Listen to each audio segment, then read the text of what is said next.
Hey everybody, welcome to Leon's Chainsaw Parts and Repair. We're looking at Dave's Homelite 330. Leon enclosed, please find my 330, blah blah blah. The engine has compression as I've tested it around 75 to 80. It is currently taking 10 to 20 pulls to get it started. Takes less with starting fluid, but I don't like to have to use that. That's good, because starting fluid is actually terrible for a two-stroke engine. It has no lubrication. If you have to prime one of these, using a little bit of fuel mix is the best way to go about it. Please perform a ring job on this engine as we previously corresponded and do a startup test. Normally use 100 octane AV gas with synthetic oil mixed at 32 to 1. Oh, okay. That's some pretty good stuff. Engine has a new intake boot, so it should not need replacing, but of course, okay. And spark plug is new. Okay, that's the pertinent information. The one thing I will say is for anybody, if you have a saw that will run and a compression gauge that says you're only getting 75 to 80, a two-stroke, check that compression gauge. It's the end of the day and my words aren't working. Check your compression gauge. It's not working right. Now, I've already tested this saw, but we're going to do it again on video, because I wanted to see what we were working with. But it's a lot easier to get to that with this bottom strap off. So let's get it the hell out of the way. The minimum that a two-stroke will run and actually idle is somewhere between 110 and 115 psi. If it'll run at less than that, it's not going to run well, and it's going to have really crummy power and crummy throttle characteristics. So, I am using a Mighty Vac. This is the model MV5530. Has a variety of hoses, a couple spark plug thread sizes. These all have the Schrader valve in the tip, so that you build pressure, it seals. So, I will attempt to hold that there. I'm going to set the throttle lock so it's partway open. Yeah, I should be able to pull this over and keep the gauge in the view screen there. 1 got us to, we'll call it 35. 2 got us to 60. 3 took us to 75. 4 took us to 85, 5 took us to 95, 6 took us to 100, 105, 110, and that's where it's going to stop. So that's not great, but that's a whole lot more than 75 or 80. So again, if you have a two-stroke that'll run, and you've got a gauge that's telling you you've only got 80 psi, something wrong with that gauge, or your Schrader valve or something. But again, 110's not great. It's right on that lower end of what's copacetic for runnability. So, I don't know yet what we're going to be doing on this one. We're going to be getting into this muffler, and we're going to look at the piston next. With Homelites, very seldom do they just need a ring job. It's very uncommon. Go back to its home. With a chrome lined cylinder and steel rings, it's uncommon to have rings wear out before something else does. I won't say it doesn't happen, but it's uncommon. So I would be more inclined to think that maybe we have a ring or both rings seized in the... No? Damn, those look nice.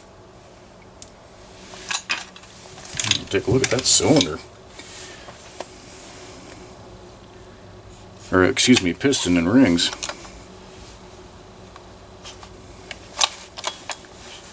Boy. I'd like to know why those aren't building more compression. I can't tell you. I really can't tell you. Okay, well, we're going to have to tear it apart and check it out. Now, I do see a line of carbon that's formed. Where's my little happy pointer tool? Right there. And that is running from the cylinder all the way up. So what's that all about? Yeah. Random? Maybe. Maybe not. I don't know. Anyway, I'm going to get into this, and if I find anything interesting and noteworthy, I'll add it onto this video. Otherwise, you'll see a test run next. But yeah, that's what we're working on here, and I'll update you ASAP. Okay, this is one of the dirtier 330s I've taken apart. A lot of caked sawdust and buildup on the inside. Now you'll note that this is filthy, and that's okay. I'm going to clean it all up. It's irrelevant at this point. I'm going to replace the seals on principle because I'm here. Clean everything up. But what I speculated was actually correct. These, at least the top ring is completely stuck. And I haven't even tried to figure out why yet. There we go. But you can see that it's not sticking out at all. So whether this has gotten too hot and the ring has lost its spring, I don't know.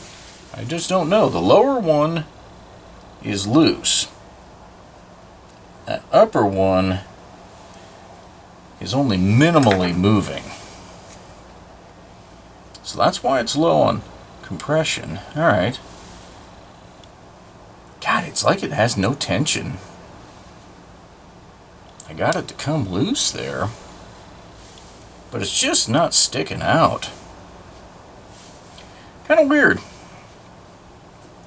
So anyway, what I'm going to do is I'm going to clean these out really, really well.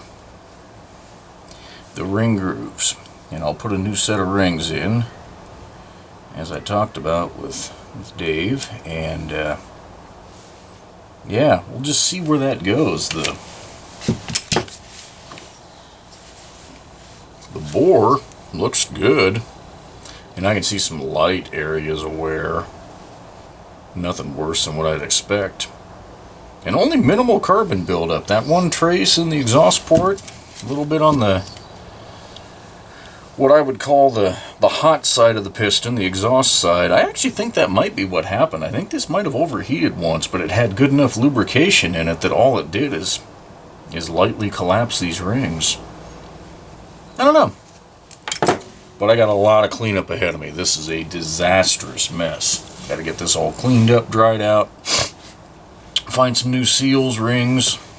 Again, the bearings I think are fine. There was a little more side-to-side play than I care for, so either it just wasn't set or it kind of slowly worked. This clamshell style is like a Super 2, where you have your seals, or you got your thrust washer, bearing, and then this kind of spacer washer, and then your seal. And you set your side-to-side play based on where the bearings are located in the housing as you clamp that all down. And you get a little silicone around, little RTV around the seal. And that's it. No further. Not the bearing surface, not the thrust washer, not even that. Just this. And that was done right. There's actually a groove right here.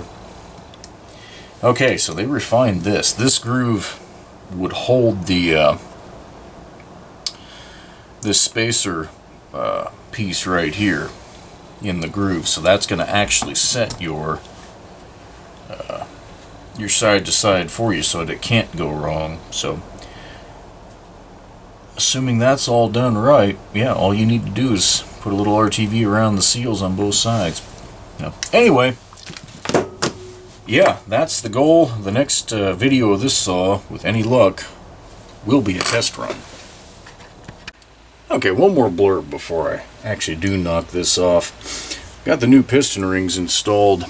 I don't know if you guys will be able to tell the difference on video, but I can. There is, I would say they're sticking out uncompressed like this at least a millimeter more than these other ones. Maybe a little bit more. 32nd of an inch, a millimeter, whatever you want to call it. I mean, it's hard to see that visually, but when you know what you're looking for on these, you can see it. And that may not sound like much. That may be all the difference in the world. That could be the difference between 130, 140 psi and 110.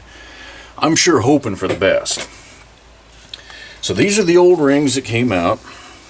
You can see they were not, there was no gunk behind them in the bore, in the groove there.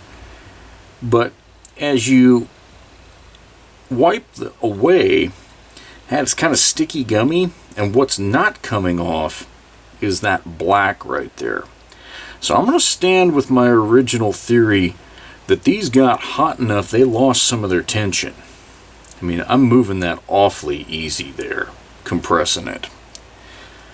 I'm also, I don't know the full history of the saw. I don't know if Dave has had this for all of its life.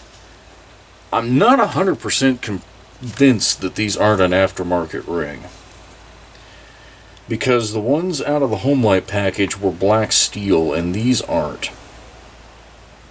Now that could just be wear over time. But again, I've felt aftermarket rings that are like this before, where they're just a little squishier than the OEMs. And again, if you don't deal with this crap all the time, you wouldn't probably notice a difference, but something's nagging me in the back of my mind there that it is. So I'll wrap this up, and again, the next time we see this saw, it's going to be running.